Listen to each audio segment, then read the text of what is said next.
Cet épisode a été créé à partir de l'anglais en utilisant l'intelligence artificielle.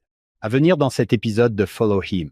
Regardez ce que Joseph, en tant que prophète, est en train de restaurer en 5 ans. C'est Dickens, n'est-ce pas? C'était le meilleur des temps. C'était la pire des époques. Oui, c'est vrai. Le temple est construit.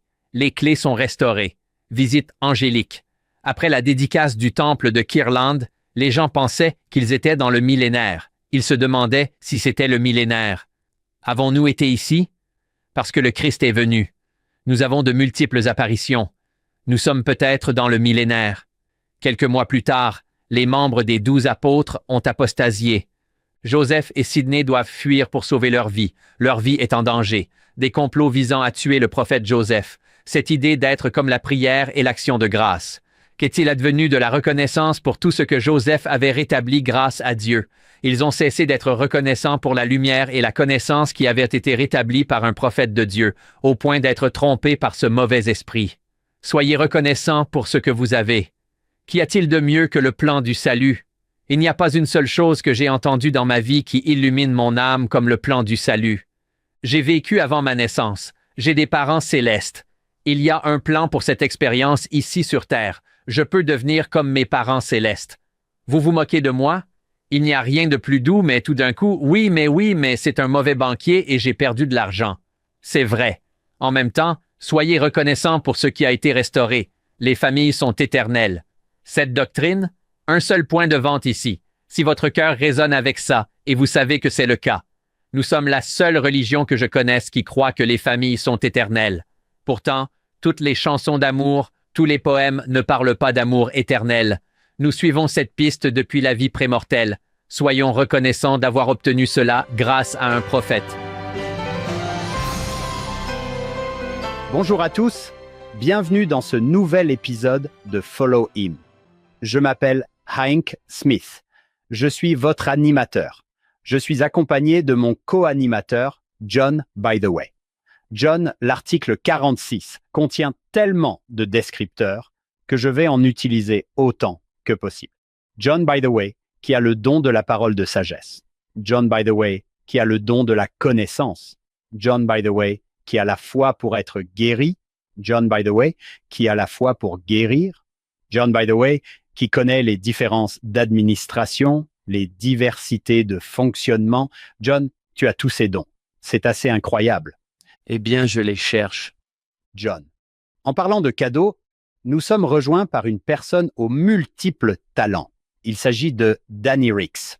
Il enseigne au département de religion de BYU, Idaho. Bienvenue, Danny. Je vous remercie. C'est un plaisir d'être ici. Il est fortement recommandé par nombre de nos invités. John, nous en sommes aujourd'hui aux sections 46, 47 et 48. En fait, il n'y a pas beaucoup de versets à couvrir par rapport à d'autres leçons que nous avons eues. John, quand vous pensez au don de l'esprit, le titre de la leçon est « Chercher avec ardeur les dons les plus excellents ». Qu'est-ce qui vous vient à l'esprit? J'ai le don de la culpabilité. J'ai l'impression qu'à chaque fois que j'étudie ce sujet et que j'entends cette phrase, rechercher sérieusement les meilleurs dons, je pense que je dois le faire et je suis toujours enthousiaste quand je le lis, puis j'oublie et je ne le fais pas. Je ne corresponds donc pas à votre description, Hank. J'ai besoin qu'on me rappelle que les dons sont disponibles et que je les recherche plus souvent. Oui, c'est vrai. Danny, en regardant ces 3 sections, qu'est-ce que vous attendez avec impatience? Ce qui est amusant avec les doctrines et alliances, c'est qu'il n'y a pas beaucoup de continuité. La section 46 est unique. La section 47 est unique. La section 48 est unique. Je pense qu'il y a beaucoup de pépites individuelles qui sont vraiment applicables. Tout est enrichi lorsque nous nous assurons de comprendre le contexte. Je me souviens que lorsque j'étais jeune professeur de séminaire, on me disait « D'accord, enseignez ces 4 sections. Trouvez un thème commun. » Vous vous dites « Eh bien, il n'y a pas de thème commun dans ces sections. Jésus est le thème. Ayez confiance. Amenez les gens à Jésus avec ces sections. » Oui, c'est vrai. John, Danny n'est pas encore venu avec nous, alors présentons-le à notre public Follow Him. Nous avons appris que Danny Ricks est apparenté à l'homonyme du Ricks College. Il enseigne dans ce qui est maintenant BYU Idaho. Et l'un de nos amis et mon ancien étudiant, Jonathan Heder, portait une chemise de Rick's College lorsqu'il jouait dans Napoleon Dynamite. Parfois, je regarde DI si je peux trouver cette chemise, ce serait vraiment cool. Danny nous a parlé du fait qu'il a été élevé dans une ferme, ce que j'adore. Les histoires de fermiers, l'éthique et les habitudes des fermiers sont vraiment géniales. Le frère Danny Rex a étudié à la Brigham Young University, Idaho, et a également obtenu une maîtrise à la Northern Arizona University. Il a enseigné pendant plus de 20 ans en tant qu'éducateur religieux. C'est ce que j'ai vu dans votre biographie et je voulais vous poser des questions sur les réserves Navajo et Hopi. J'ai été engagé pour enseigner dans des séminaires et des instituts alors que je n'étais qu'un jeune garçon et on m'a envoyé là-bas avec ma famille. Wow! Wow! C'était merveilleux. À quoi cela ressemblait-il? Comment le décririez-vous? Oui, alors quand on est jeune, on ne sait même pas que c'est quelque chose que personne d'autre ne fait. C'était merveilleux. J'ai donc coordonné, j'ai enseigné au séminaire à temps libre 5 classes. J'ai donné des cours à l'Institut et j'ai coordonné l'Institut du séminaire de Chito, à Kaito, à Shonto, à Tuba City et tout le reste. C'était merveilleux. Une aventure extraordinaire. Ma femme et moi pensons souvent que c'est en quelque sorte là que nous avons grandi, car nous avons eu notre premier-né et nous sommes littéralement allés là-bas, découvrant que nous avions été embauchés le jour où nous avons ramené Avery de l'hôpital. Certaines des personnes les plus formidables que j'ai rencontrées dans ma vie. Danny, nous sommes très heureux que tu sois là. Je suppose que tout au long de notre leçon d'aujourd'hui, nous allons entendre un peu parler de votre enfance dans une ferme de 3000 acres. J'espère que vous en parlerez. Voici comment le manuel vient et suis-moi commence cette leçon. Lorsque Parley P. Pratt, Oliver Cowdery, Ziba Peterson et Peter Whitmer Jr. ont quitté Kirtland pour continuer à prêcher l'Évangile, ils ont laissé plus d'une centaine de nouveaux membres. Ils ont laissé plus d'une centaine de nouveaux membres de l'Église qui avaient beaucoup de zèle, mais peu d'expérience ou de direction. John, cela ressemble à notre manque d'expérience ou de direction.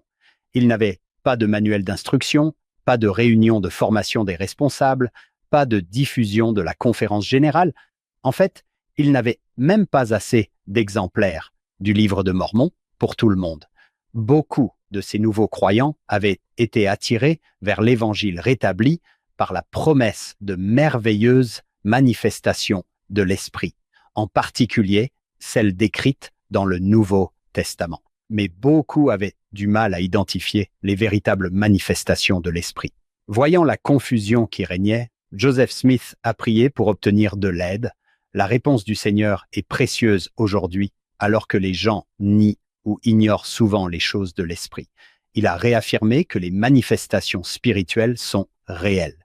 Il a également précisé ce qu'elles sont.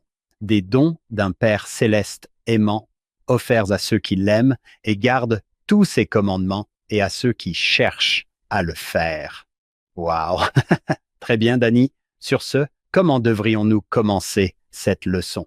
L'Église est petite, mais un boom à Kirtland que la mission lamanite fournit des fruits merveilleux, merveilleux. L'Ohio, c'est le Far West. Ce n'est pas la côte Est. C'est rural, c'est agricole, c'est hors des sentiers battus. Joseph y est maintenant. Joseph n'est encore qu'un chiot. Il a 25 ans et à l'époque, ils ne s'en rendent même pas compte, j'en suis sûr.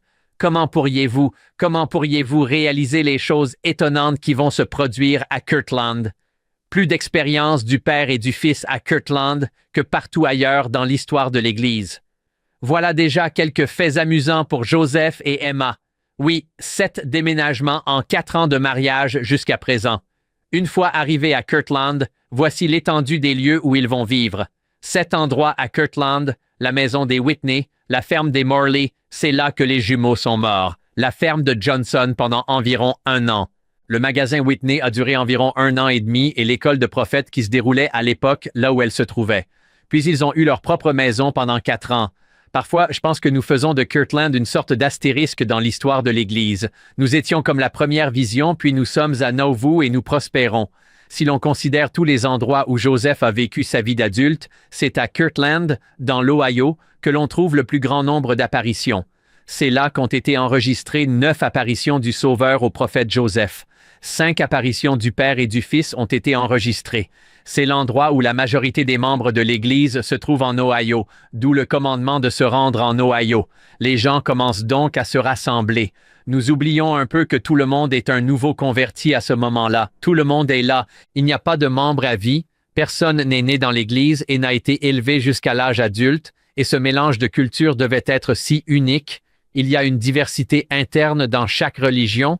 Mais sans parler du christianisme, il y a des gens qui sont très pieux. À l'époque, nous étions considérés comme une religion pentecôtiste. Si vous regardez la culture, nous avons des visites de Dieu le Père et de Jésus. Nous avons des anges. Nous sommes tellement à l'aise avec les anges. Nous les plaçons sur nos plus beaux bâtiments. Nous aimons nos propres visites angéliques. Si vous mélangez tous ces gens, il n'y a plus cette culture que nous avons aujourd'hui. Vous prenez tous ces nouveaux convertis et vous les mettez dans une pièce. Des questions vont alors se poser. Ils ont vécu de véritables expériences pentecôtistes. Je ne sais pas si elles sont réelles. Comment cela se produit-il? Demandons à Dieu le super pouvoir de Joseph, demandons à Dieu. Puis nous recevons cette révélation téléchargée à la section 46 qui ajoute un certain nombre d'autres questions. Les dons de l'Esprit sont certainement au centre de l'attention, mais il y a aussi la persécution. Nous avons déjà des expériences à New York, en Pennsylvanie. Ils doivent déménager à cause de la persécution.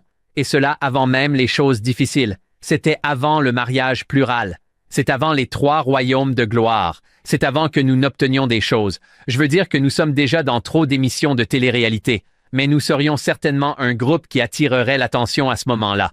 Est-ce que nous laissons entrer les gens? Certains missionnaires ont été violemment battus. Est-ce que nous laissons les gens venir? Est-ce que nous contrôlons les personnes avant qu'elles n'assistent à nos réunions d'église? C'est une sorte d'analyse contextuelle pour comprendre pourquoi Dieu a fait ce qu'il a fait à Joseph à cette époque, au moins pour l'article 46. J'adore ça. L'Église n'a même pas un an. Le 8 mars 1831. Yep, il n'y a même pas un an. Oui, nous avons déménagé. La croissance est incroyable, en particulier ces 4 missionnaires qui prévoient de dépasser le fleuve Mississippi, qui pourrait aussi bien être la Lune tant il est loin, alors qu'il s'arrête ici à Kirtland. Tout change. Je ne sais pas si Joseph Smith s'est dit « Oui, nous allons fonder cette église et nous allons nous installer dans l'Ohio. » Danny, j'ai beaucoup aimé ce que tu as dit. L'Ohio, c'est le Far West. Il n'y a personne aujourd'hui qui, à mon avis, serait comme l'Ohio. Surtout ceux d'entre nous qui sont en Utah. L'Ohio n'est pas le Far West. Pour ces gens, c'est presque la côte Est.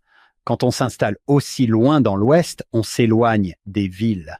Nous sommes habitués à ce que les choses se déroulent de manière assez ordonnée. Nous savons ce qui va se passer. L'évêque va souhaiter la bienvenue à tout le monde ou à un membre de l'évêché.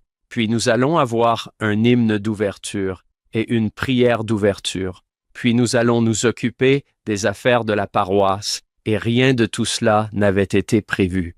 Danny, ce que tu as dit, c'est qui tu laisses entrer et peut-être que si les gens vont nous frapper.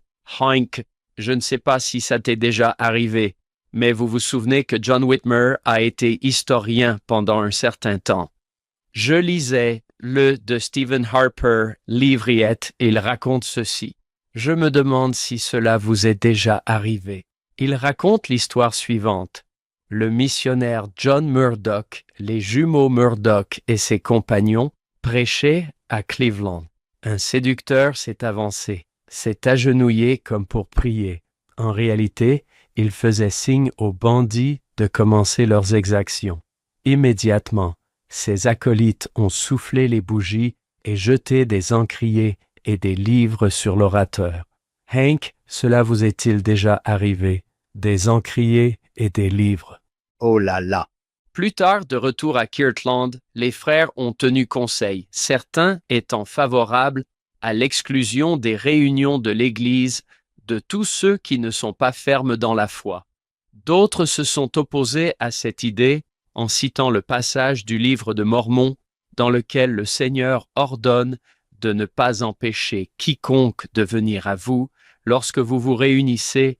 D'après le 3e Néphi 18, les 2 positions semblent justifiées.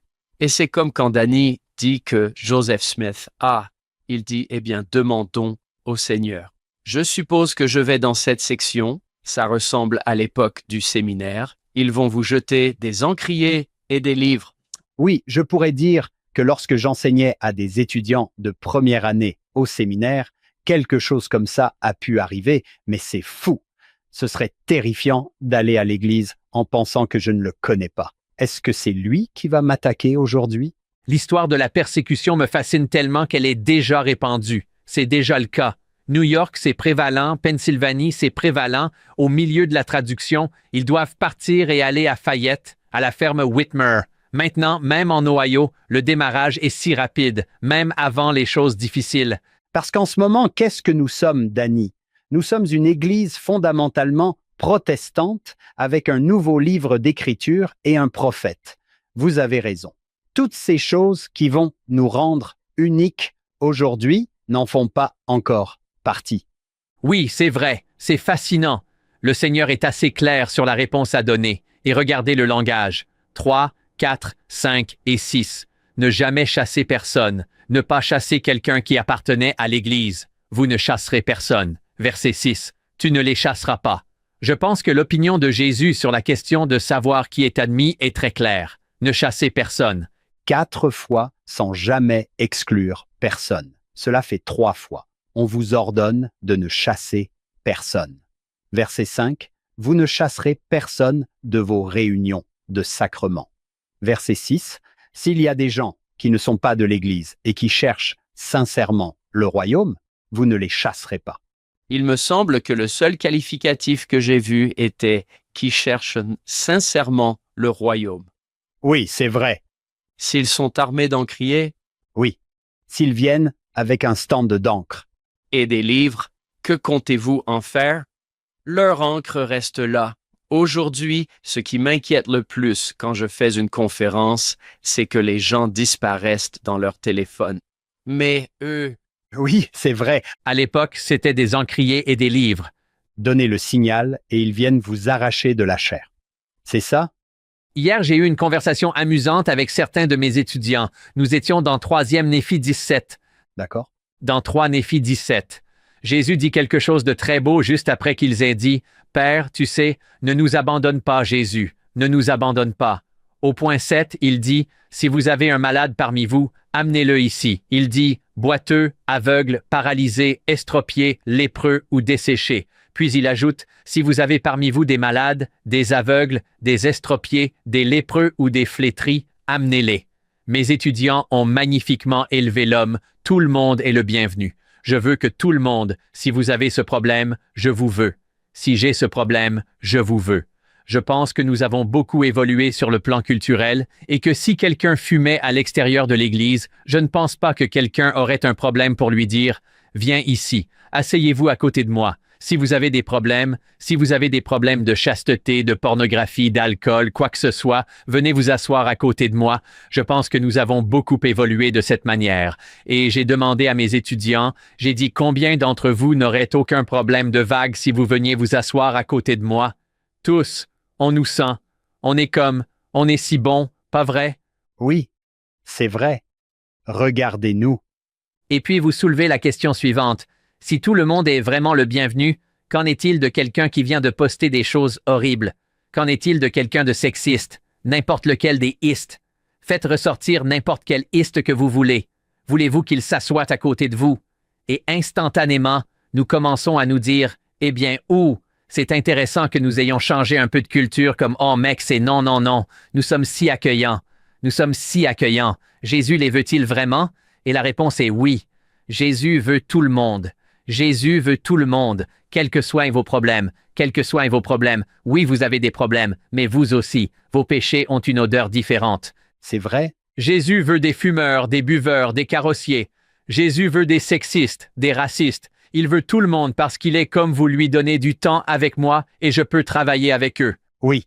Affligé de toute autre manière. Oui, de n'importe quelle autre manière. Affligé de la manière que je veux. Et puis vous me donnez du temps avec eux. Donnez-moi du temps avec eux et nous ferons d'eux ce qu'ils ont besoin d'être. Jésus choisit. Regardez ces 12 premiers. Je vais prendre Simon le Zélote. Je vais prendre Matthieu le publicain aux antipodes du spectre politique. Il dit « Non, donnez-leur 3 ans avec moi, donnez-leur 3 ans avec moi, et nous verrons ce qu'ils peuvent devenir. Ne chassez personne. Si nous pensons que nous devrions le faire, et je pense que bien souvent notre pensée immédiate est « Oh, je ne ferai jamais ça », à moins qu'il ne s'agisse d'un péché que vous n'aimez vraiment pas, et ne vous méprenez pas, je ne justifie pas, ne soyez pas raciste, ne soyez pas sexiste, n'enfreignez pas les commandements, allez et ne péchez plus. En même temps, je veux que vous soyez là, je veux que vous côtoyiez des gens, je veux que vous vous sentiez aimé, je veux que tu étudies et que tu laisses l'esprit agir en toi. Nous devrions tous être reconnaissants de ne pas être la même personne qu'il y a 10 ans. C'est merveilleux. Et c'est une sorte de vérification des tripes. Oh oui, oui, vous fumez, vous buvez, entrez, venez vous asseoir près de moi. Mais lorsque nous commençons à dire « Eh bien, pas eux et pas eux », nous commençons à ressembler au Nouveau Testament. Pourquoi mangez-vous avec des pécheurs? Pourquoi vous asseoir avec des pécheurs? Les péchés qui nous posent problème se sont peut-être un peu déplacés, mais nous avons toujours ce problème. Les péchés qui nous posent problème se sont peut-être un peu déplacés, mais nous avons toujours ce problème. Je pense que nous devons y être attentifs. Au moins, nous devons être attentifs. Oui, c'est vrai, ne chassez personne. Danny, j'aime ce que vous avez souligné dans ces 4 versets quand vous dites « Est-ce que le Seigneur pourrait être plus clair ?» Et au cas où vous ne m'auriez pas entendu la première, la deuxième, la troisième fois, voici une 4e fois où je vais dire de ne chasser personne. Comment pouvons-nous être meilleurs à ce sujet? Je vais vous donner un exemple. Si je suis à une activité pour les jeunes et que quelqu'un arrive et n'est pas habillé comme je pense qu'il devrait l'être pour une activité pour les jeunes, dois-je lui dire qu'il doit rentrer chez lui et qu'il n'a pas besoin d'être habillé? Dois-je lui dire de rentrer chez lui et de se changer? Vous feriez mieux de suivre le Saint-Esprit, c'est la première chose à laquelle je pense. C'est ça? Oui? Vous feriez mieux de suivre le Saint-Esprit. Je voudrais partager une citation du président Eyring. C'est en 1989, en novembre 1989, que le président Eyring a dit « La gratitude pour la rémission des péchés est la semence de la charité, l'amour pur du Christ. Parfois, nous pensons que nous pouvons faire des pieds et des mains, comme par exemple « Oh, je vais aimer les gens davantage. Oh, c'est mon objectif. Je vais aimer davantage. Je me bats avec des colocataires. Je me bats avec un enfant. Des problèmes familiaux. Je vais juste aimer davantage. C'est ce que je vais faire. » Le moyen le plus simple que j'ai trouvé pour y parvenir est de commencer à réaliser que vous n'êtes pas non plus la pêche la plus mûre du lot. Vous avez des problèmes. Regardez-vous dans le miroir, d'accord? Regarde-toi dans le miroir, comme si tu n'étais pas une pêche. Vous avez plein de choses qui vous ennuient. Vous avez plein de choses que les gens doivent supporter. Tu as plein de choses qui, j'en suis sûr, sont frustrantes pour les gens que tu côtoies. Alors pourquoi ne pas être simplement reconnaissant que Dieu vous aime et reconnaissant que Dieu vous aime? Et si vous êtes reconnaissant pour la rémission des péchés que je suis pur, je ne suis plus ce que j'étais. Je cite Shakespeare, n'est-ce pas? C'était moi, mais ce n'est plus moi. Oui, c'était moi, mais ce n'est plus moi. Et parce qu'il a été si bienveillant à mon égard, il m'est facile d'aimer les autres parce qu'il m'a pardonné. Je veux parler de l'exemple que vous avez cité. Cette personne portait n'importe quel vêtement ou n'importe quoi d'autre, n'est-ce pas?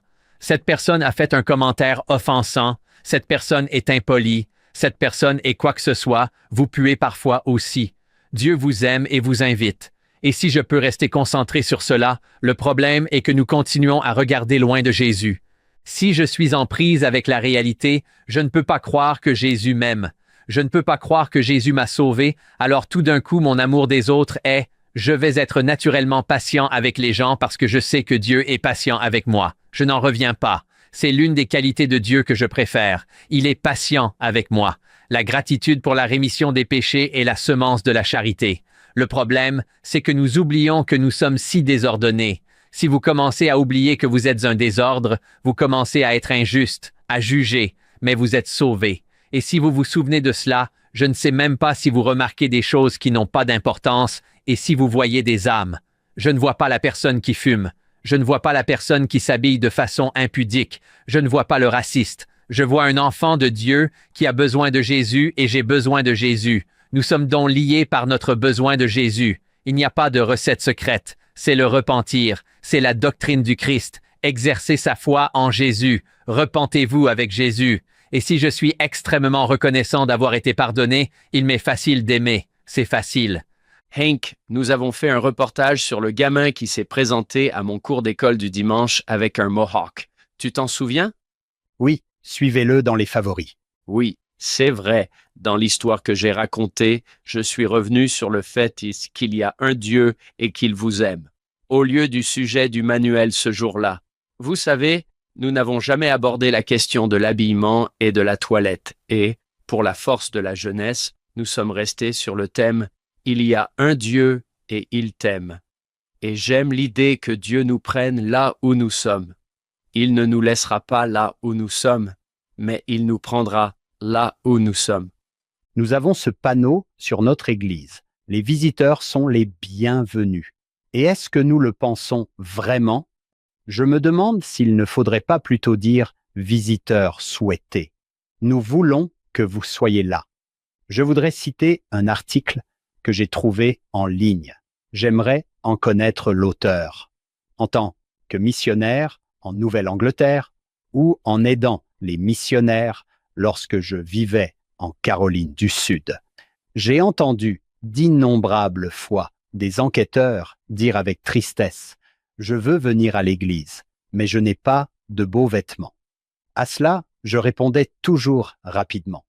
Si nous voulions de beaux vêtements à l'église, les missionnaires seraient envoyés dans les grands magasins. Le Seigneur veut que tous ses enfants soient là. Habillez-vous de votre mieux pour montrer votre respect, mais son Église accueille les visiteurs indépendamment de leur apparence ou même de leur odeur.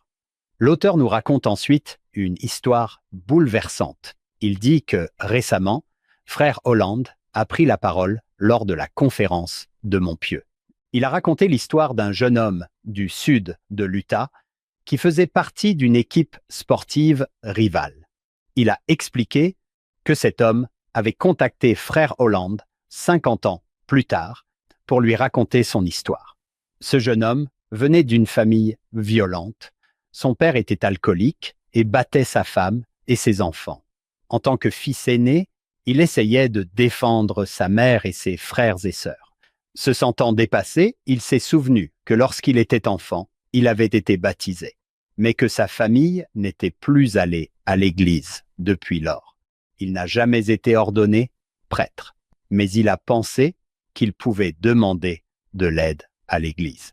Il a pris son courage à deux mains et s'est rendu à la réunion des sacrements, vêtu de ses vêtements délabrés. La première chose qu'on lui a demandé, c'est « Qu'est-ce que tu fais ici? As-tu perdu ton match hier soir ?» Il est parti et n'est jamais revenu. Au cours des 40 années suivantes, il a grandi, s'est marié, est devenu lui-même alcoolique, a ruiné son mariage et a fait du mal à ses enfants. Des décennies plus tard, il est revenu à l'église et a informé frère Holland qu'il allait être ordonné grand prêtre. Mais il a admis avoir honte et regretté pendant des années de n'avoir jamais pu parler à ses petits-fils des missions, de la bénédiction ou de la transmission du sacrement. Puis il a dit « Je ne sais pas si ce membre était trop jeune ou trop vieux pour comprendre, ou s'il ne comprenait tout simplement pas ce qu'il faisait. » Il nous a ensuite chargés. L'auteur dit qu'il criait littéralement « Ne faites jamais, jamais, jamais, jamais rien de tel que vous ne puissiez regretter. Nous ne pouvons pas passer en revue toutes les façons dont nous pouvons, tous les deux, dire quelque chose ou même regarder quelqu'un qui l'amène à penser « Je ne suis pas à ma place ici. Je ne devrais pas être ici. Qu'est-ce que je fais ici? » Satan se nourrit du syndrome de l'imposteur. Je n'ai pas grandi comme eux. Je ne suis pas intelligent comme eux. Quoi que ce soit qui puisse être source de division, il voudrait que nous nous concentrions sur cela plutôt que sur ce qui est commun à tous, à savoir que vous êtes un enfant de Dieu. Il y a une place. Tous sont les bienvenus. C'est un hôpital pour les pécheurs, n'est-ce pas? Pas un country club. Cette belle parabole de notre Sauveur, n'est-ce pas? Il ramasse les blessés sur la route, les emmène à l'auberge, prend soin d'eux. Le grand discours de Frère Gong sur le fait que nous sommes l'auberge, L'Église de Jésus-Christ est l'auberge où l'on s'occupe les uns des autres. C'est de la folie que mon bras soit cassé. Vos jambes sont cassées. Je me dis, mec, tu peux croire qu'ils laissent entrer des gens avec des jambes cassées?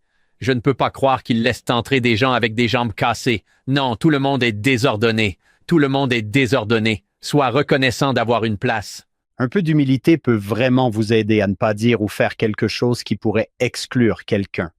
John, qu'en pensez-vous? Comment pouvons-nous vraiment aller au cœur de cette question? Ma mission m'a certainement aidé. J'ai vu des gens arriver avec des t-shirts portant des publicités pour la bière et des tongs. Et quelle a été notre réponse? Merci d'être venu. Nous étions tellement ravis quand quelqu'un venait. Je crois que c'est Frère Ballard qui a dit un jour: « Que penseraient les gens si nous étions les seuls qu'ils rencontraient à la réunion ?»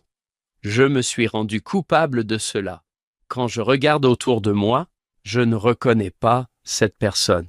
J'espère que l'évêque la trouvera, ou j'espère que le président du collège des anciens le trouvera, mais je dois y aller. Si je vois un nouveau visage, j'essaie de lui dire bonjour. Vous savez, nous sommes très heureux que vous soyez là. Si chacun d'entre nous pouvait faire cela, les gens pourraient être abordés par la gentillesse. La citation du président Packer me vient à l'esprit, n'est-ce pas? Comme la vraie doctrine comprise qui change l'attitude et le comportement. Donc, si c'est un défi et si vous voyez cela en vous, laissez le miroir émerger. Où cela se trouve-t-il en moi? Suis-je aussi tolérant? Suis-je aussi accueillant que je le souhaite? Et l'accueil est différent. Tout le monde n'est pas pétillant. Je suis un enfant de Dieu. C'est dans le vinyle, dans les maisons des gens. Il y a des points de croix. Est-ce que je l'ai vraiment là et ici dans mon cœur? Si c'est le cas, cela se fait naturellement tout seul. Je considère tout le monde comme sien, si je considère tout le monde comme s'ils étaient des dieux. C'est donc cette doctrine. Si je comprends vraiment la doctrine, ce n'est pas comme si je passais un test. Je pense que les membres de l'Église en général, du moins je l'espère, si je leur donne du vrai, du faux. Êtes-vous un enfant de Dieu? Je pense qu'ils répondraient oui. D'accord. Alors comment cela se traduit-il dans la façon dont vous traitez les gens dans tous les domaines, les autres côtés du spectre politique, les gens, sur les médias sociaux, ma famille, mes frères et sœurs, mes parents, comme si je les voyais vraiment à travers cette lentille doctrinale qui est transformatrice. Si c'est le cas, alors ce sont des enfants du Dieu Tout-Puissant. Qu'est-ce que vous feriez, John et Danny, si un membre de l'évêché portait une salopette? Il entrerait simplement, il porterait sa salopette parce que cela s'est produit à Cardston, au Canada. Eldon Tanner faisait partie de l'évêché. Il était conseiller du quorum des diacres.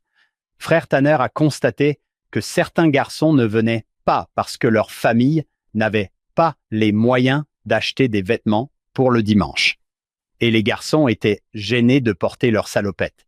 Il a passé un accord avec les garçons.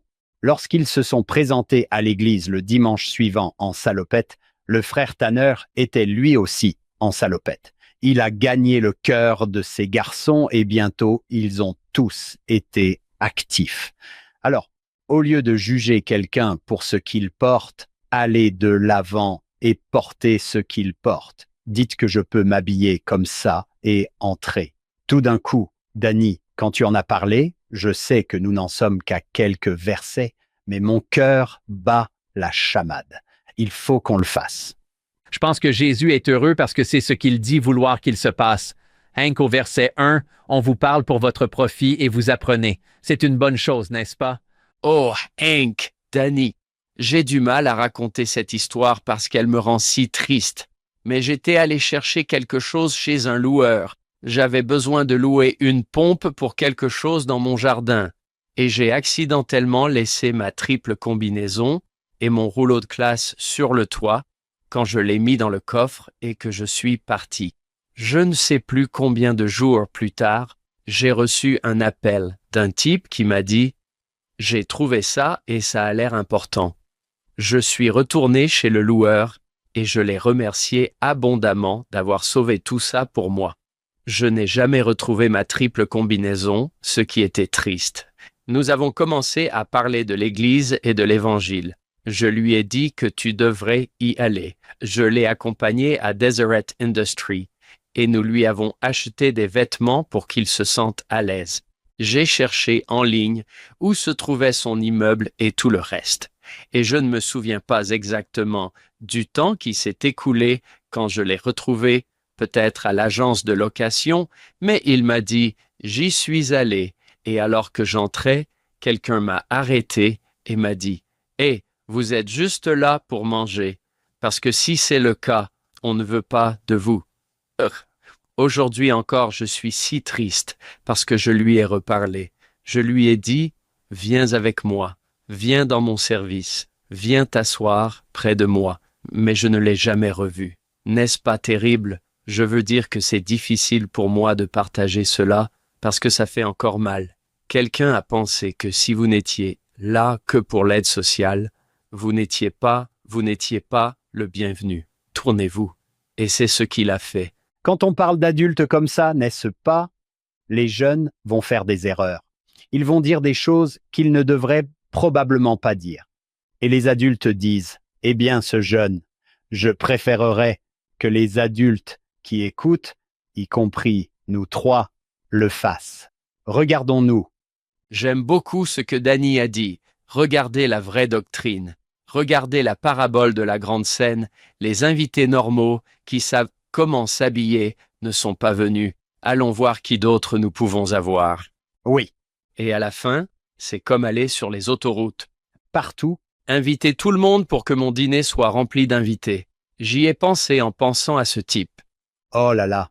Et dans l'esprit de l'article 46, Jésus est toujours heureux que l'homme qui a dit cette chose ridiculement stupide soit inculpé. Oui, c'est vrai. Peut-être qu'aujourd'hui, on reconnaît que je n'aurais probablement pas dû faire ça, vous savez. Oui, c'est vrai. Non, non, 100%. C'est vrai. Nous voudrions nous tourner vers cette personne et lui dire « Non, vous partez. Et Jésus est comme, non, je le veux toujours, n'est-ce pas? Avant de jeter des livres de cantiques sur le gars qui a dit une chose stupide, je le veux aussi. Je veux tout le monde. Gardez-le ici. » Oui, c'est vrai. Gardez-le ici. Je travaillerai avec lui. Donnez-moi un peu plus de temps. Rien ne peut être réparé avec un peu plus de temps en Jésus. Cela peut guérir beaucoup de problèmes. Dieu merci, nous avons un juge parfait, n'est-ce pas? Oh, merci pour cela, Danny. Merci de vous être arrêté là. J'ai longtemps gardé ça pour moi parce que ça me fait mal d'y penser. Je me dis que ce n'est pas ce qui devait arriver. J'étais si enthousiaste. Je voulais partager une fin différente sur Follow Him. Il y en aura. Celui-ci est en attente, John. Oui, c'est vrai. Merci beaucoup. Eh bien, j'aimerais souligner une seule pensée sur le verset 2. Surtout, souvenez-vous que ces premiers membres de l'Église ne savent pas comment ils sont censés fonctionner. Nous avons le pentecôtisme, nous avons le stoïcisme, nous avons le puritanisme. Ces idées sont vraiment, je crois qu'il y a 25 ou 26 États en ce moment. Nous sommes comme des précurseurs. Andy Jackson est président. L'Amérique est jeune. La guerre d'indépendance ne date pas d'hier. Il faut donc garder à l'esprit que nous sommes si jeunes et qu'ils essaient de comprendre. Mais à quoi ressemble l'esprit? Qu'est-ce qu'on ressent? Jésus dit à la fin du verset 2, « Conduisez toutes les réunions comme elles sont dirigées et guidées par le Saint-Esprit. Personne au monde ne prie comme un missionnaire qui emmène des enquêteurs à un dimanche de jeûne. S'il vous plaît. Oh, s'il vous plaît, ne laissez pas dire n'importe quoi. On ne sait jamais ce qui va se passer lors d'une réunion. On ne sait jamais. On ne sait jamais. Je me souviens, et c'est embarrassant, mais c'est vrai. Je me souviens d'avoir invité des gens à venir à l'église avec nous dans 2 dimanches. Vous devriez venir dans 2 dimanches. Non, pas le premier. Oui, pas le premier. Non, non, non. Quel est l'esprit? Les Renland. Frère et Sister Renland ont fait ce commentaire. Je ne me souviens pas du livre. Je ne me souviens plus du livre, alors que quelqu'un le cherche et l'affiche quelque part. Mais ils ont dit ceci à propos des limites. Je l'ai noté sur un post-it dans mes écritures. Des limites sont fixées pour ce que nous faisons dans l'Église. Et les limites sont les suivantes. Comme dans un match de foot, de basket, il y a des limites. L'Esprit ne vous fera pas sortir de ces limites. L'Esprit ne vous fera pas sortir des limites. Les frontières sont les Écritures, les prophètes vivants, le manuel et le fichier des dirigeants. Si vous restez là, l'Esprit peut vous emmener dans beaucoup d'endroits différents. Vous pouvez porter une salopette à l'Église. Vous pouvez faire un certain nombre de choses dans ces limites, mais l'Esprit ne vous conduira pas ici. Donc, avant que quelqu'un ne s'emballe, l'Esprit m'a dit de faire X, Y, Z. Il ne l'a pas fait si c'est en dehors de ses limites. J'aime bien ça. C'est aussi le sujet de cette section. Est-ce que le Seigneur dit « Non, vous avez la révélation. Toutes les révélations ne viennent pas de moi. Certaines révélations viennent de l'adversaire. » Oui, c'est vrai. Il faut en être conscient. Et si vous allez au verset 7, il est question de, et c'est une excellente liste. Si nous nous concentrons sur ces choses, nous ne serons pas tentés par les tentations de l'adversaire et sa révélation. En toute chose, il vous est ordonné de demander à Dieu. Si vous priez beaucoup, tout ira probablement bien. Et ceux qui sont vraiment sincères, qui donnent généreusement, poussent de beaux cris vers le Seigneur. Il est si bon et si généreux. Et ce que l'Esprit vous atteste, je voudrais que vous fassiez de même dans la sainteté de votre cœur, marchant droit devant moi, considérant la fin de votre salut, faisant toutes choses avec prière et action de grâce, afin que vous ne soyez pas séduits par des esprits mauvais. Si vous voulez savoir à quoi ressemble une réunion dirigée par l'Esprit, faites ces choses et tout ira bien. J'aime le fait qu'il soit question d'être reconnaissant. Il y a quelque chose qui fait que si vous êtes reconnaissant, cela vous empêchera d'être séduit par ce mauvais esprit. Peut-être que c'est bon, Danny. Si j'ai une idée dont je ne sais pas si elle est bonne, peut-être que je vais demander autour de moi avant de sauter et de faire ça. Peut-être demander à quelques personnes. Demandez ces bordures, n'est-ce pas? Vous avez cette frontière de chef de file. Oui, c'est vrai. Oui, je pense le faire. Qu'en pensez-vous? Oui, cette prière et cette action de grâce, au verset 7, ce truc de la gratitude. J'ai l'impression que dans de nombreux cas, la gratitude est un remède universel. Et l'endroit qui m'a toujours frappé, c'est quand Moroni dit « Ok, quand vous recevrez ces choses », avant de dire « priez et demandez à Dieu » dans Moroni 10.4, dans Moroni 10.3, il dit « méditez sur la façon dont Dieu a été miséricordieux depuis la création d'Adam jusqu'au moment où vous recevrez ces choses. Et méditez cela dans votre cœur. Cela vous remplit de gratitude. » J'ai entendu quelqu'un dire que la gratitude est une porte d'entrée vers la révélation parce que la sœur jumelle de la gratitude est peut-être l'humilité, parce que vous réalisez que j'ai des choses que je n'ai pas gagnées. J'ai des choses que je n'ai pas méritées. Je suis béni d'une manière qui me rend reconnaissant. La gratitude s'accompagne d'une certaine humilité, n'est-ce pas? Oui. Oh oui. Et pensons aussi à ces saints ici à Kirtland. Et John, vous êtes tellement doué pour combler le fossé avec l'histoire de l'Église. Joseph, regardez ce que Joseph, en tant que prophète, restaure en 5 ans.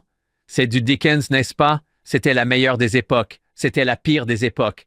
Oui, c'est vrai. Le temple est construit, les clés sont restaurées. Visite angélique. Après la dédicace du temple de Kirtland, les gens pensaient qu'ils étaient dans le millénaire. Ils se demandaient si c'était bien le millénaire.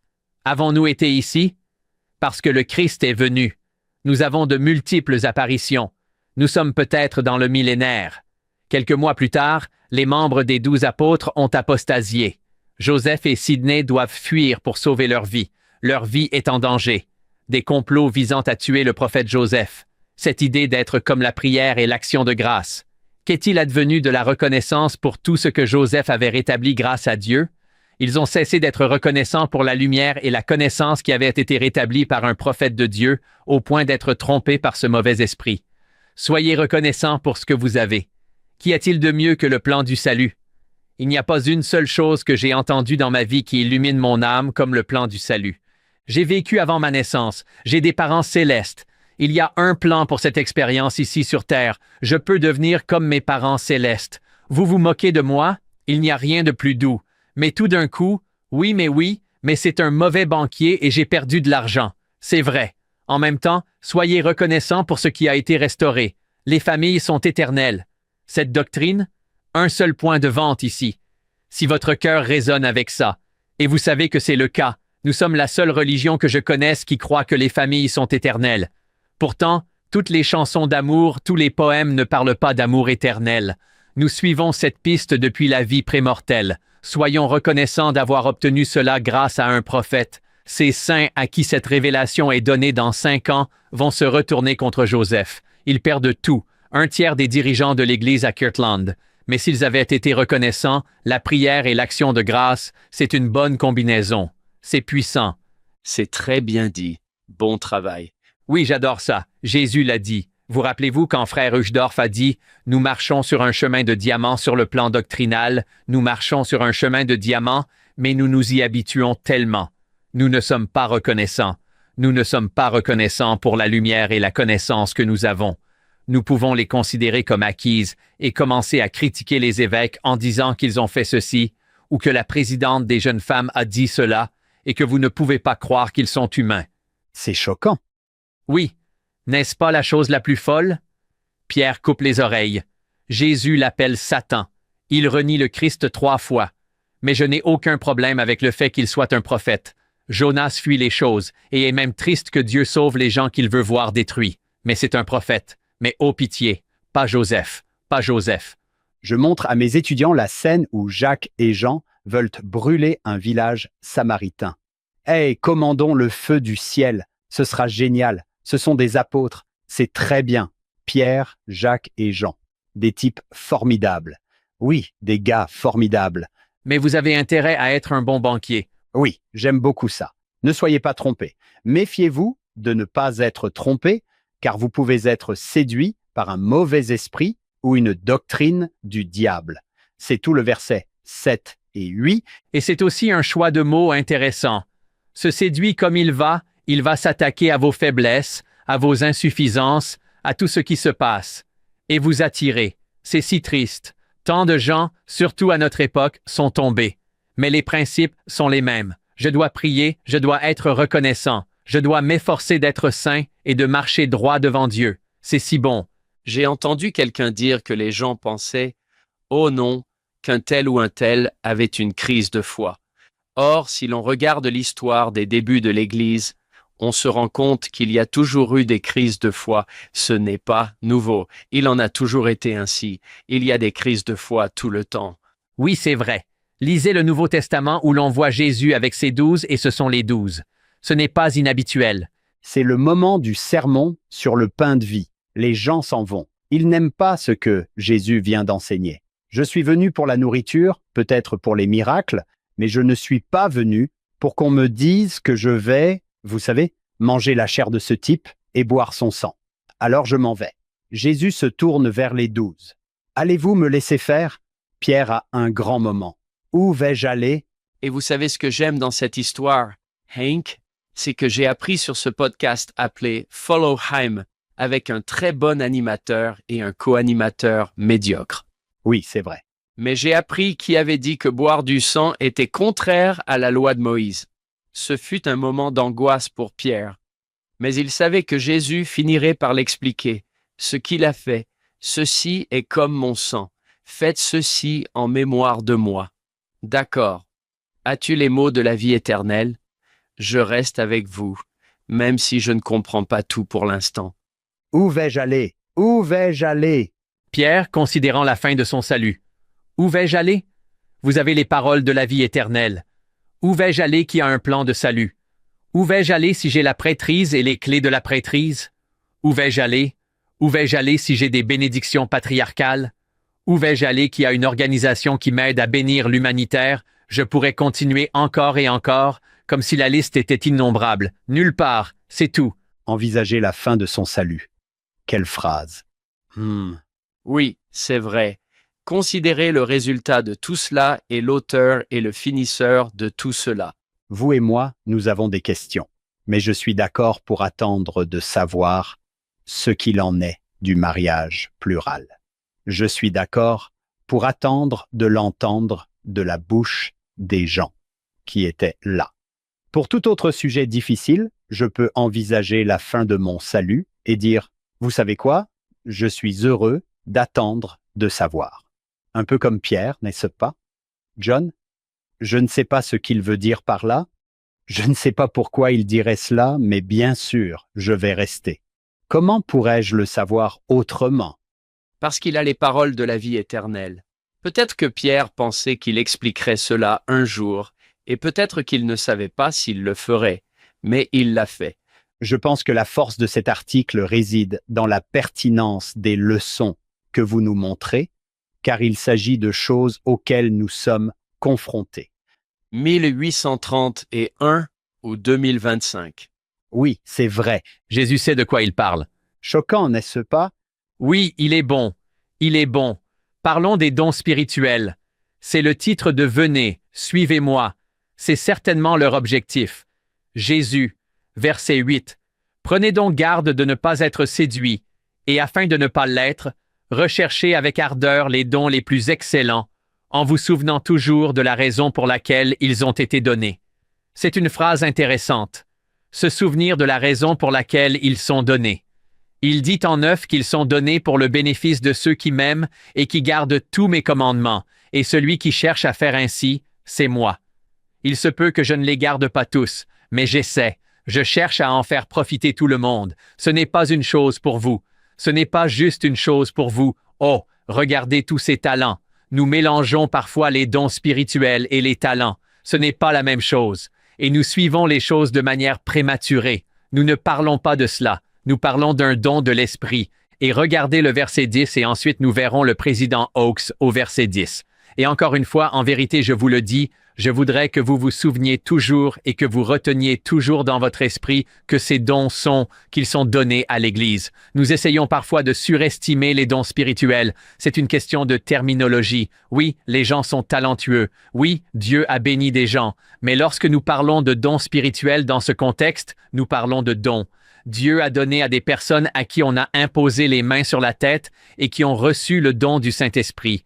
Et c'est pour le bénéfice de l'Église, pour le bénéfice du royaume de Dieu. C'est ce qu'a dit Frère Oaks, et nous sommes en 1986. À cette époque, Frère Oaks intitule son ouvrage « Dons spirituels ». L'Esprit du Christ est donné à tous les hommes et à toutes les femmes afin qu'ils puissent distinguer le bien du mal. C'est un don d'ailleurs. L'Esprit du Christ donné à tout le monde et les manifestations du Saint-Esprit sont données pour conduire les chercheurs sérieux à la repentance et au baptême. Les missionnaires témoignent et enseignent à leurs familles. L'Esprit va toucher le cœur de nos enfants, espérons-le, le cœur de nos amis, le cœur de nos investigateurs, le Saint-Esprit va le faire. Mais il précise qu'il s'agit de dons préparatoires. Souvent, avec cette leçon de l'école du dimanche, les gens se disent « Mettez tous un morceau de papier sur votre dos et demandez à chacun d'écrire ce qu'il voit à propos de lui. Ce sont des dons que vous avez et des choses agréables à votre sujet. C'est toujours bien, mais je ne crois pas que ce soit ce dont il parle. C'est ce que nous appelons les dons spirituels qui viennent ensuite. Les dons spirituels sont accordés à ceux qui ont reçu le don du Saint-Esprit, comme l'a enseigné le prophète Joseph Smith. Les dons de l'Esprit s'obtiennent par l'intermédiaire du Saint-Esprit et ne peuvent être obtenus sans le don du Saint-Esprit. Le don de l'Esprit est un don. Je ne pense pas que nous en parlions très souvent lorsque nous nous adressons à des enfants de 8 ans et que nous les préparons au baptême. Je pense que c'est un terme que nous pourrions commencer à utiliser plus souvent. Nous disons « Dieu va te donner le don du Saint-Esprit pour te bénir, te conduire, te guider. Vous allez aussi recevoir des dons de l'Esprit qui vous aideront à construire le royaume de Dieu.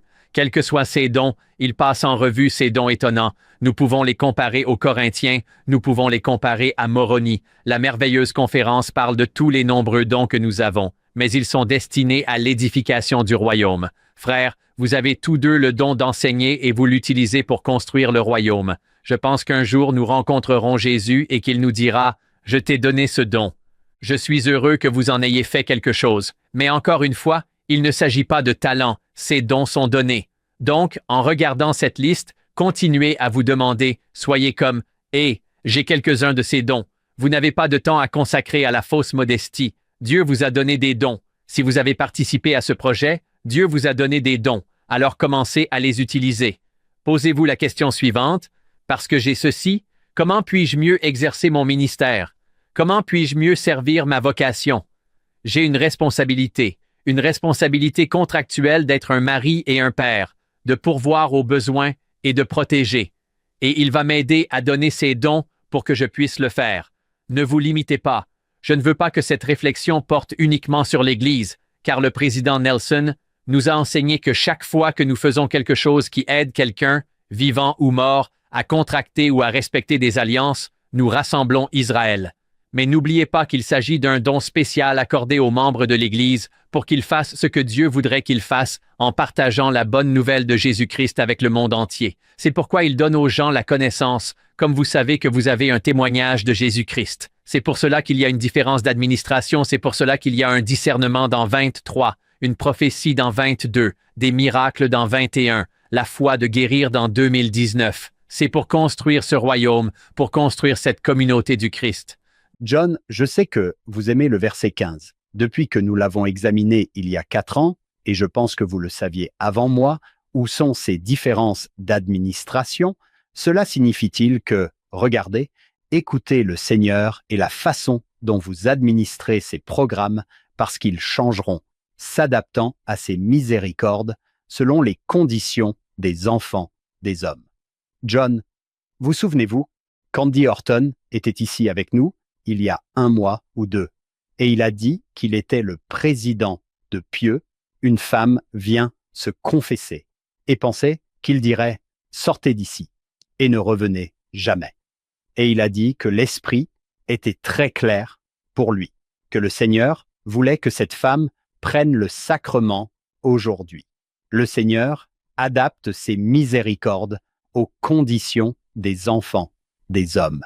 J'ai écrit un article pour le New Era. J'ai écrit cet article sur le fait qu'en rentrant du lycée un jour à Oké-Hink, dans les années 70, j'ai traversé le caniveau pour aller chez moi et il y avait un magazine dans le caniveau. Je ne savais pas ce que c'était et puis j'étais comme « wow !» Et tous les jours pendant 2 semaines, il y avait ce magazine dans le caniveau. Dans mon article, j'ai parlé de 1 Corinthiens 10:13, « Vous ne serez pas tentés par le haut ». 2 semaines plus tard, il n'y avait plus rien, mais j'avais parlé d'un article et d'un passage de l'Écriture. C'est la seule fois où j'ai été confronté à la pornographie. Lorsque j'étais adolescent, notre monde est-il différent aujourd'hui? Oh là là! Sommes-nous ravis que ce verset dise que le Seigneur adaptera sa miséricorde aux conditions des enfants des hommes? Aujourd'hui, ces jeunes gens en sont frappés. Cela apparaît sur leur écran. Ils ne l'ont pas demandé. C'est sur les panneaux d'affichage, c'est dans les émissions. Certains luttent contre cela. Mais j'aime savoir que le Seigneur n'est pas seulement miséricordieux, mais qu'il sait adapter ses miséricordes à nos conditions.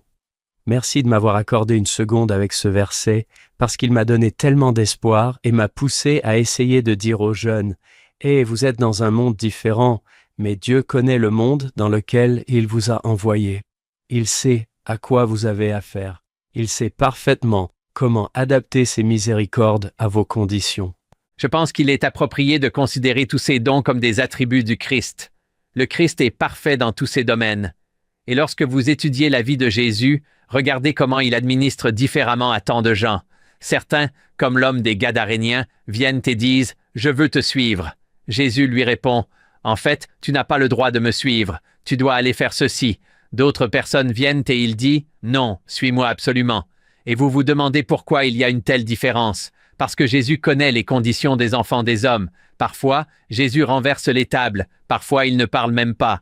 Tout dépend des besoins des gens et de ce qu'ils sont, et en particulier dans l'Église. En tant qu'évêque, il m'arrive d'écrire que ceci est arrivé, que cela est arrivé et que cela est arrivé, et que cela se ressemble sur le papier, mais que cette personne est différente de celle-là. Cette personne est différente de celle-là.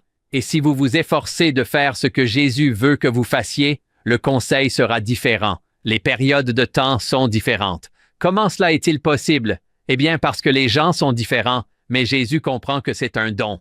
Parlez de cet aspect des conditions du monde. Vous souvenez-vous d'un discours? C'était Frère Packer qui, en 1992, a donné une conférence intitulée « Notre environnement moral ». Il a dit « Nous avons des environnementalistes physiques. Je voudrais être un écologiste spirituel pendant 1 minute. » C'était très intéressant. Voici ce qu'il a dit. C'est un grand défi d'élever une famille dans les brumes de plus en plus sombres de notre environnement moral. Nous insistons sur le fait que le plus grand travail que vous ferez sera entre les murs de votre propre maison et qu'aucun autre succès ne peut compenser un échec au sein du foyer. La mesure de notre succès en tant que parents ne reposera cependant pas uniquement sur la façon dont nos enfants se comportent. Ce jugement ne serait juste que si nous pouvions élever nos familles dans un environnement parfaitement moral, ce qui n'est plus possible aujourd'hui. Il n'est pas rare que des parents responsables perdent l'un de leurs enfants pendant un certain temps à cause d'influences sur lesquelles ils n'ont aucun contrôle. Ils s'inquiètent pour leur fils ou leur fille rebelle. Ils se demandent pourquoi ils sont si impuissants alors qu'ils ont fait tant d'efforts pour faire ce qu'ils devaient faire. Je suis convaincu que ces mauvaises influences seront un jour renversées. Je ne peux pas citer tout le discours, mais j'ai aimé l'espoir qu'il donnait. Le Seigneur connaît le genre de monde dans lequel il envoie ses jeunes. Ce n'est pas un environnement moral. Et ce sont ses enfants. N'oubliez pas. Je pense qu'il les a envoyés parce qu'ils sont géniaux et qu'ils sont équipés pour surmonter tout cela. Ils vont battre les nations. N'est-ce pas, Danny? Oui. Puis-je partager avec vous une citation de Chad Webb, maintenant à la présidence générale de l'école du dimanche, Ensing College Devotional, 22 janvier 2019, According to the Conditions of the Children of Men, et vous connaissez Chad, tout le monde aime Chad. Citation. Un ami m'a fait part d'une expérience qu'il a vécue lorsqu'il était jeune garçon. Un jour, son père était très contrarié. Après avoir lu le journal, il avait lu un article sur un corps qui avait été trouvé près de l'endroit où il vivait dans le sud de la Californie. Il est certain que ce décès a bouleversé tout le monde. Mais une autre chose troublait son père. L'article disait que, bien que le corps n'ait pas été identifié, on savait avec certitude que cette personne avait vécu toute sa vie dans le sud de la Californie. Il le savait en raison de l'état de ses poumons dû à la pollution de l'air. Le père de mon ami était bouleversé et, alors qu'il essayait de vivre la parole de sagesse en gardant ses poumons en bonne santé, l'environnement dans lequel il vivait rendait cela pratiquement impossible. Apparemment, des experts peuvent faire une autopsie des poumons d'une personne et vous dire d'où elle vient. Cela m'a amené à me demander s'il était possible de faire une autopsie spirituelle. Si quelqu'un pouvait dire « Je peux dire, d'après votre attitude à l'égard de certaines idées et questions, que vous avez dû vivre sur Terre en 2019, l'année où cela a été donné. Nous pouvons croire que nous pensons pour nous-mêmes, mais il est plus difficile que nous ne le pensons de ne pas respirer l'air des croyances, des attitudes et de la culture dans lesquelles nous vivons. Dans un monde en mutation où les influences et les voix sont si nombreuses, il est vital de s'attacher à nos alliances pour nous aider à rester sur le chemin de l'alliance. J'aime cette phrase. Nos alliances nous aident à garder une perspective éternelle, à nous souvenir des enseignements du Seigneur et peuvent être un bouclier contre les tentations et les influences du monde. Donc cette idée, c'est vrai, des conditions des enfants des hommes, des brumes des ténèbres quand j'ai grandi, des défis différents. Les jeunes d'aujourd'hui ont des défis différents à relever. Qui sait ce que sera la prochaine génération? Je vais enseigner pendant encore 20 ans, probablement 60 semestres de plus. Qui sait quels seront ces différents défis? Jésus, lui, le sait, et il va aider les gens à s'adapter grâce au don de l'Esprit. En tant que mère et père dans le royaume, mes enfants sont tous uniques. Mon aîné est différent de mon deuxième, il est différent de mon troisième, de mon quatrième. Si vous voulez avoir un témoignage de la vie prémortelle, ayez plus d'un enfant. Sans blague, sans blague. La vérité, n'est-ce pas? La vérité est pourtant, nous pouvons recevoir ce don de l'Esprit par des alliances, en faisant des alliances avec Dieu, qui nous aideront à rassembler Israël. Et les personnes les plus importantes à rassembler sont celles que Dieu nous confie dans nos familles. Oui, les appels de l'Église, j'adore ça. 100% applicables, vrais et alignés sur le contexte, mais aussi la famille est la plus grande unité dans le royaume de Dieu. Et ce don est très important. Nos jeunes hommes récitent le thème du quorum de la prêtrise d'Aaron et disent « J'utiliserai cette prêtrise pour servir les autres en commençant par mon propre foyer. » Oui, c'est vrai. J'adore cette phrase. Oui, c'est vrai. C'est très bien. Pendant que vous étudiez ces dons, n'oubliez pas comment je peux utiliser ce don que j'ai ou comment je peux demander au Père Céleste de me donner ce don parce que c'est un don. Il est donné. C'est la définition d'un don du Saint-Esprit, du Père. J'ai besoin de ce don. Vous pouvez alors prier pour ce don. Recherchez les meilleurs dons. Les meilleurs dons sont ceux dont vous avez besoin maintenant pour votre situation. C'est vrai. Ce sont ceux-là. Je voudrais revenir au verset 9. Je ne peux même pas vous dire à quel point j'aime la virgule et le mot. Et dans ce verset, tu l'as déjà dit, Danny, elles sont données pour le bénéfice de ceux qui m'aiment. D'accord, j'aime Dieu, je pense, et j'observe tous mes commandements. Oh, zut, il fallait que tu dises, tout de suite, n'est-ce pas? Et garde tous mes commandements, oh man, virgule, et celui qui cherche à faire ainsi, ou celle qui cherche à faire ainsi. Les intentions de nos cœurs sont importantes, nous trébuchons, mais nous nous relevons, et l'intention de nous remettre sur ceux est importante. Et je suis si heureux que cette phrase supplémentaire soit là. Douceur de la joie que donne cette phrase, n'est-ce pas? Et celui qui cherche à faire ainsi. Continuez à essayer tout le monde. Et ce qu'il y a de bien, c'est que cela ne prend qu'une seconde. Et si vous écoutez ceci et que vous vous dites « Oh mec, je ne l'ai pas fait », alors faites-le.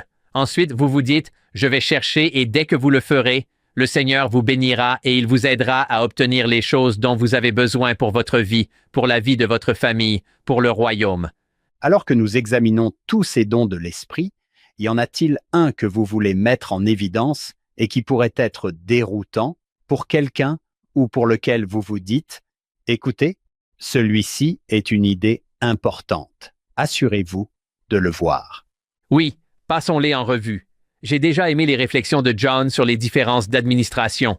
Je pense que cela peut prêter à confusion. Notez que dans le chapitre 11, chaque homme reçoit un don. Vous en avez donc un. Allez à votre bénédiction patriarcale et voyez si vous pouvez en voir un que le Seigneur vous articule à ce moment-là. Parlez à vos proches qui vous connaissent bien si vous avez du mal à les identifier en vous-même et demandez-leur ce qu'ils voient. N'oubliez pas que cette liste n'est pas exhaustive. Allez voir la conférence d'octobre 1987 de Frère Ashton, le don des pleurs y est mentionné, n'est-ce pas? Le don de prier, comme tant d'autres, est donné par le Saint-Esprit à certains de savoir que Jésus est le Fils de Dieu et qu'il a été crucifié pour les péchés du monde. À d'autres, il est donné de croire à leurs paroles ou peut-être à une extension de celle-ci. Certaines personnes croient que certaines de mes personnes préférées dans ce monde disent qu'elles sont un verset 14. Je ne sais pas, mais je crois quand je les entends le dire. Réjouissez-vous de cela. Je pense que nous pouvons parfois être un peu préoccupés par le fait de souhaiter avoir le don de quelqu'un d'autre. Oui, c'est vrai. Si seulement j'étais comme « mon évêque est ceci » ou « cette personne est cela ». J'aimerais avoir cela au lieu d'identifier et de me réjouir du don qui vous est donné pour bénir la vie des gens, ces deux-là. Que vous en ayez 13 ou 14, vous irez au ciel si vous savez que Jésus-Christ est le Fils de Dieu ou si vous croyez Jean et Haïnck quand ils disent que Jésus est le Fils de Dieu, la foi en Jésus-Christ, la foi en Jésus-Christ. C'est le premier principe. On peut vite se perdre dans les détails et, à mon avis, passer à côté de l'intention même de Jésus, qui est d'étudier et de comprendre ces principes. Si vous les voulez, cherchez-les, bien sûr, mais réjouissez-vous de ceux qui ont été donnés par. Réjouissez-vous. Soyez vraiment reconnaissants. Remerciez Dieu dans vos prières. Père céleste, je suis si reconnaissant de croire lorsque j'entends le président Nelson témoigner. Quand il le dit, je suis là. Cela vous amènera à vous repentir, ce qui vous amènera à faire des alliances et à les respecter. Je me surprends. Et mes enfants trouvent cela drôle, à hocher la tête lors de la réunion des sacrements et de la conférence générale. Pour moi, je crois en leurs paroles. Je crois en leurs paroles. Oui, je crois en leurs paroles. Oui, oui. Ouais. Tu vois, tu as hoché la tête. Tu as le... Pour ceux qui écoutent seulement, Danny a fait un signe de tête à John. J'ai dans ma marge Néphi et Sam. J'aime la façon dont le livre de Mormon se déroule. Léhi a une vision et il sait. Saria est comme « Oh mec, je ne sais pas. » Donc... Mais alors Néphi dit « est-ce que papa est sur la bonne voie ?» Néphi reçoit une réponse directe, puis il le dit à Sam, qui répond par l'affirmative. Saria lui dit « Tu es un homme visionnaire, et je suis triste quand tu tues les enfants. » Léhi dit « J'ai obtenu une terre de promesse, et je n'ai qu'à attendre. » Et voilà que les garçons arrivent de l'autre côté de la colline avec les assiettes. Saria le sait et c'est assez amusant de voir ce qui se passe. J'aime le fait que Sam soit l'un de ceux qui ont raison. Je te crois, je le vois hocher la tête à Néphi. Oui. Ouais. Je n'ai jamais prononcé un mot ou une phrase profonde dans ma vie, mais j'ai cité beaucoup de prophètes et de dirigeants d'églises profonds, et ma mère était profonde, et ma femme l'est aussi. Je les ai cités, et ce sont leurs paroles qui m'ont inculqué Jésus et l'amour de Jésus-Christ. Dans ces classes que j'ai dites et où je me suis rapproché de mon Sauveur, c'est parce que quelqu'un utilisait ce don qu'il avait, et j'en suis reconnaissant. Mais mon don à moi, c'est peut-être que lorsque je les entends le dire, je suis dedans, et j'ai cette détermination, cette résolution qui s'accroît. Ce n'est pas un petit cadeau, ce n'est pas un petit cadeau. Parfois, nous pensons « Oh, je suis l'équipe B ». Oui, tu n'es pas JV. En parlant de citer quelqu'un, frère Jeffrey R. Holland, avril 2013, a dit « Un garçon de 14 ans m'a récemment dit un peu hésitant, frère Holland, je ne peux pas encore dire que je sais que l'Église est vraie, mais je crois qu'elle l'est. » J'ai serré ce garçon dans mes bras jusqu'à ce qu'il ait les yeux exorbités. Je lui ai dit avec toute la ferveur de mon âme que la croyance est un mot précieux, un acte encore plus précieux et qu'il n'avait pas à s'excuser de ne faire que croire. Je lui ai dit que le Christ lui-même avait dit « N'ayez pas peur, croyez seulement ». Une phrase qui, soit dit en passant, a conduit le jeune Gordon B. Hinckley sur le terrain de la mission. J'ai dit à ce garçon que la croyance était toujours le premier pas vers la conviction et que les articles définitifs de notre foi collective réitèrent avec force la phrase « Nous croyons » et c'est tout. 14 à d'autres, il est donné de croire en leurs paroles. Hank, je crois que c'est la semaine dernière que nous avons parlé de l'article 45 et voici notre avocat qui se tient à nos côtés. Épargnez ses frères et ses sœurs qui croient en mon nom. Il n'est pas dit « Épargnez ceux qui ont atteint la perfection dans la vie », car ce n'est pas le cas pour nous, mais épargnez ceux qui ont cru en mon nom. Danny, quelle est la différence entre l'administration et la diversité des opérations? Je vais juste écouter cette partie. Je suppose que vous administrez des programmes et j'ai rencontré des gens qui sont des administrateurs doués et je me demande comment vous faites cela. C'est vrai? Comment vous faites ça? Comment vous faites ça? Ma sœur Jennifer est l'administratrice de la conférence des femmes à la BYU et je suis tout simplement impressionné. Comment faites-vous pour garder toutes ces choses en ordre? Lorsque je fais quelque chose, j'attends généralement la dernière seconde possible. Vous ne pouvez pas faire ça en tant qu'administratrice. Qu'en pensez-vous, Danny? Je suis d'accord avec vous. Je n'ai pas ces dons sur le plan administratif, ce n'est pas mon fort. Ce qui rend les choses si belles, comme dans nos familles, les dons sont répartis de manière à ce que tous soient bénis dans les fonctions qu'ils occupent. Dieu merci, il y a des gens qui s'occupent de tout, car j'aime les gens. J'aime enseigner dans les salles de classe, et si vous amenez des gens dans mon bureau, je parlerai avec eux dans mon bureau, mais s'il vous plaît, faites tout le reste. Ouais. Je ne veux pas savoir. Je ne suis pas doué pour ça et je préfère ne jamais savoir. Alors faites disparaître cette question.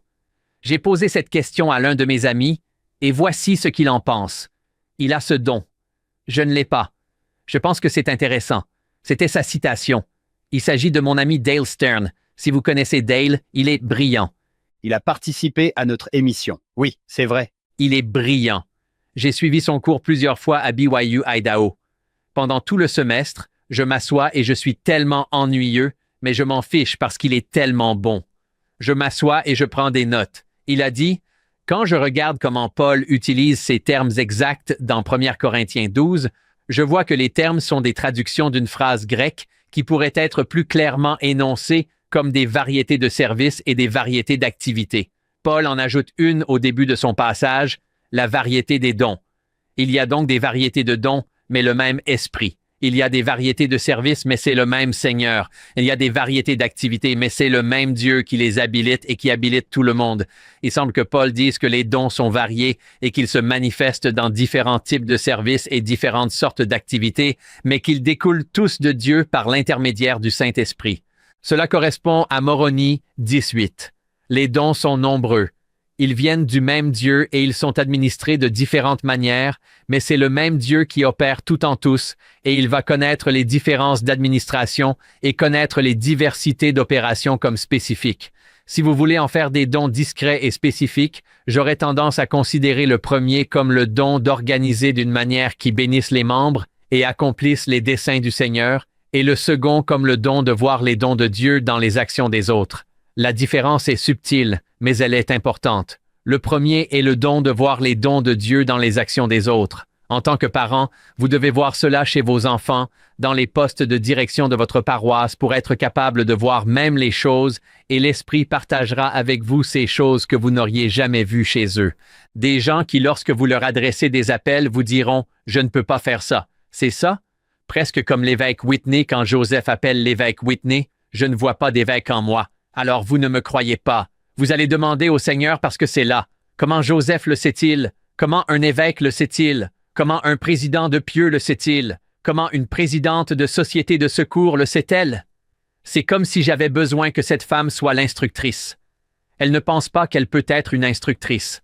C'est dommage, car Jésus le voit et nous permet, par l'intermédiaire du Saint-Esprit, de le discerner et de grandir. C'est l'une des plus grandes choses dans l'Église.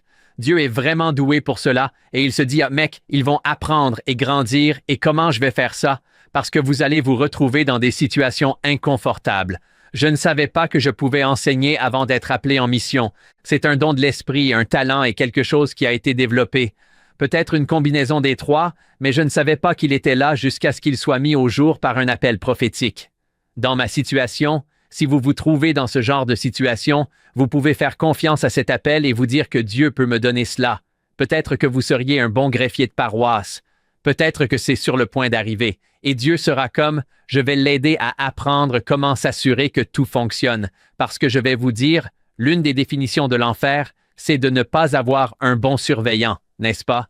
Et quand toutes ces choses s'effondrent, on se rend compte de tout ce qui se passe sans qu'on s'en rende compte. Je me dis, je ne savais pas que je devais remplir ça. Nous allons faire l'objet d'un audit. Ce mot est effrayant, vous savez? Je suis comme, s'il vous plaît, faites-le disparaître. Des cadeaux partout.